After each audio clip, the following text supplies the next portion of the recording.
2 తారీఖు వాళ్ళు అప్లికేషన్ పెట్టుకుంటే 3 తారీఖు పోలీసులు తిరస్కరించారు. 4 తారీఖు హీరో కానీ హీరోయిన్ కానీ సినిమా ప్రొడ్యూసర్స్ కానీ ఎవరు థియేటర్ రావడానికి వీల్లేదు. ఈ థియేటర్లో మేము సెక్యూరిటీ ఇవ్వలేము. ఈ థియేటర్కు ఉన్నది ఒకటే దారి. ఈ దారిలో ఇంతమంది వేలాది మంది అభిమానులు వచ్చినప్పుడు మేము కంట్రోల్ చేయలేము, వద్దు అని తిరస్కరించారు. తిరస్కరించిన తర్వాత కూడా 4 తారీఖు 9:30 ప్రాంతంలో హీరో రావడం జరిగింది.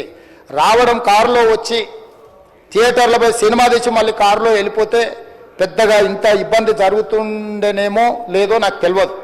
కానీ ఎక్స్ రోడ్ చౌరస్తా కంటే ముందు నుంచే కారులో రూఫ్ టాప్ ఓపెన్ చేసి రోడ్ షో చేసుకుంటే థియేటర్లో పోవడంతో ఆ చుట్టుముట్టుతున్న 7-8 థియేటర్లలో ఉన్న సినిమా అభిమానులు మొత్తం ఇక్కడికే రావడంతో వేలాది మంది జమ అయ్యారు.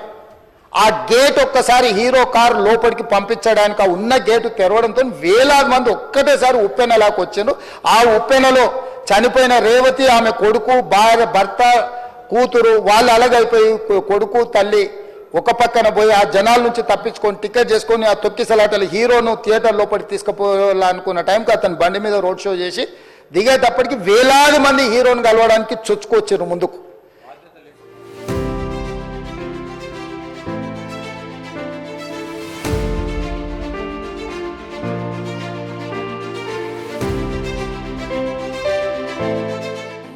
ఈ రకమైన వాతావరణంలో అతన్ని లోపలికి తీసుకువెళ్లాల్సిన సందర్భంలో అతను ప్రైవేట్ సెక్యూరిటీ ఇవాళ మనం ఫంక్షన్లలో బౌన్సర్లు అని మనం చూస్తూ ఉన్నాం.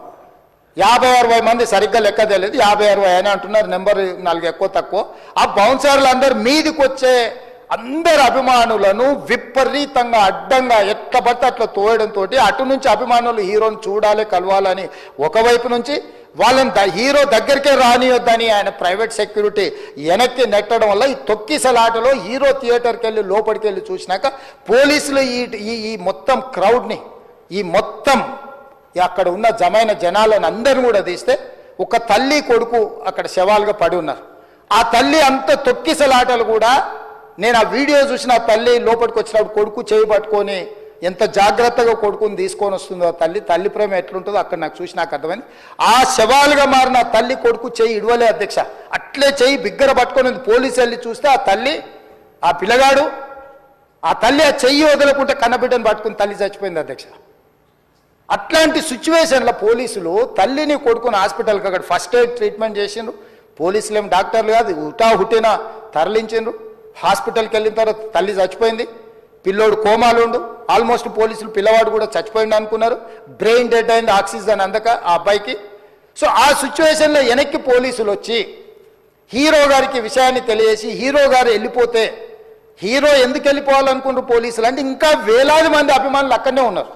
హీరో గారు థియేటర్లో కూర్చొని ఉండడం వల్ల సినీ ప్రముఖులు ఉండడం వల్ల ఈ బయట జమైన వేలాది మంది అభిమానులు అక్కడ నుంచి పోకుండా అక్కడనే ఉండడంగా థియేటర్ లోపల కూడా బాల్కనీలో టాప్ బాల్కనీలో హీరో కూర్చుంటే కింద నేల కింది నుంచి పై వరకు వెనక్కి తొక్కుట పైకెక్కి హీరో చేతులు కలపాలని కోతులు ఎగబడ్డట్టు కోట మీదకి కోతులు ఎగబడ్డట్టు ఉల్టా పైకి తొక్కిసలాట జరిగింది అధ్యక్ష.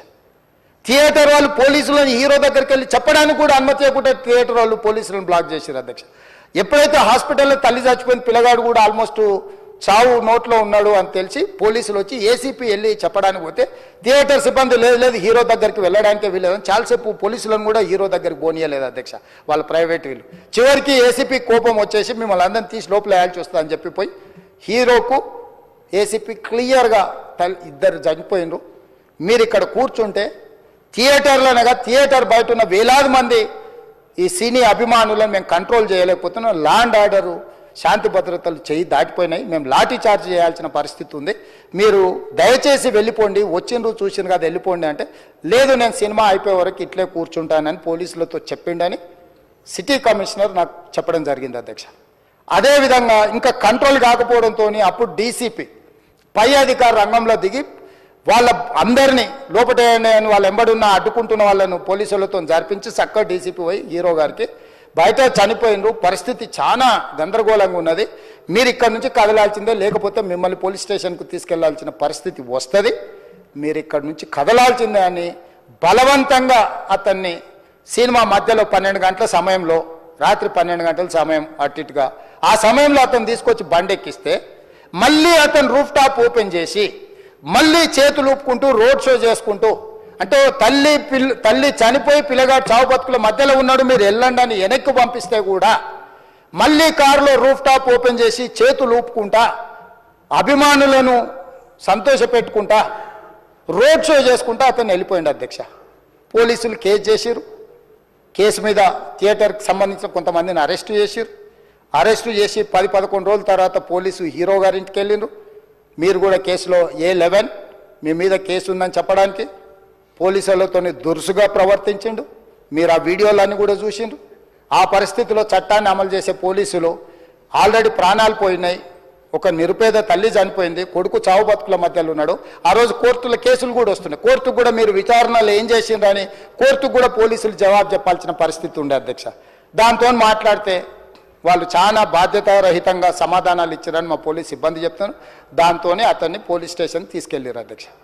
ఇక్కడి వరకు ఒక హీరో, ఒక థియేటర్లో జరిగిన సంఘటనలు, వీటన్నిటి నేపథ్యంలో పోలీసులు వాళ్ళ విధి నిర్వహణ నిర్వహించారు అధ్యక్ష.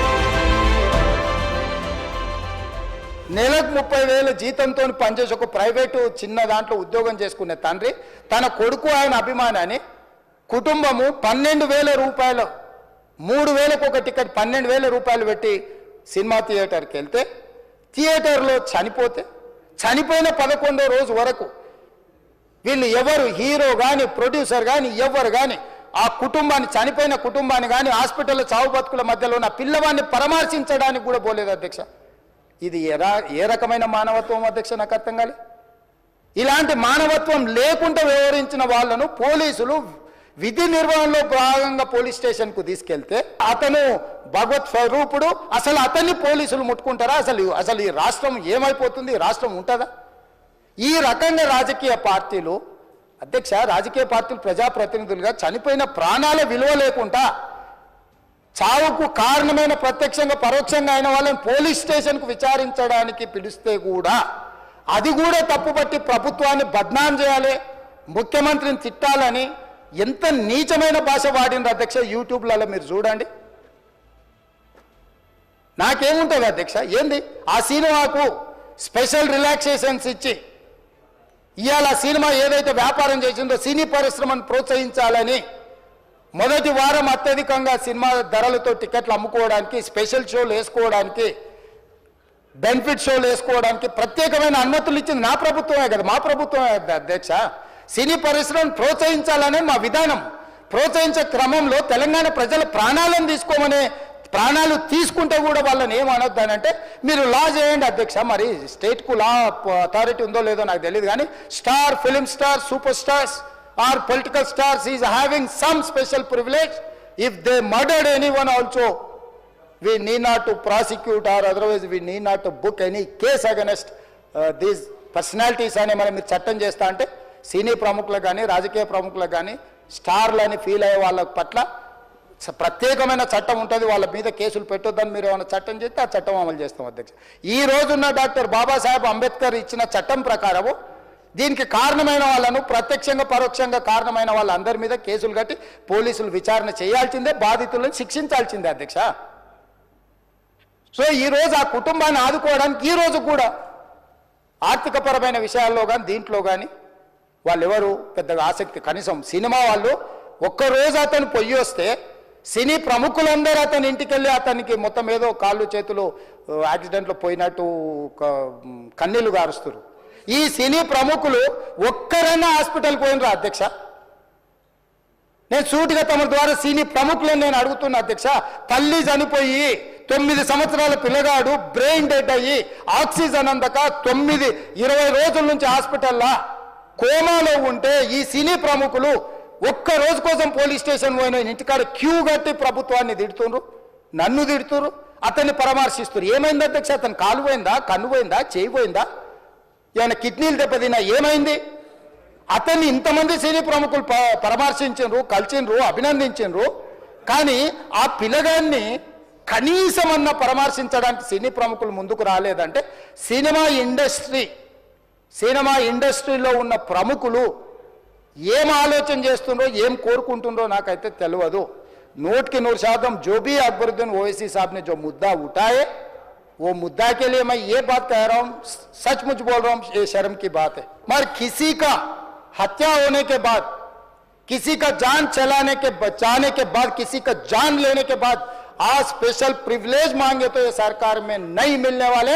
मैं जब तक मैं कुर्सी में रहता हूं तब तक नहीं देता हूं। मेरा जिम्मेदारी तेलंगाना आम जनता का जान बचाने का मेरा जिम्मेदारी है। उन लोगों के लिए कोई भी तकलीफ दिए, उन लोगों को कांग्रेस सरकार ने, मेरे सरकार ने छोड़ने वाला नहीं है।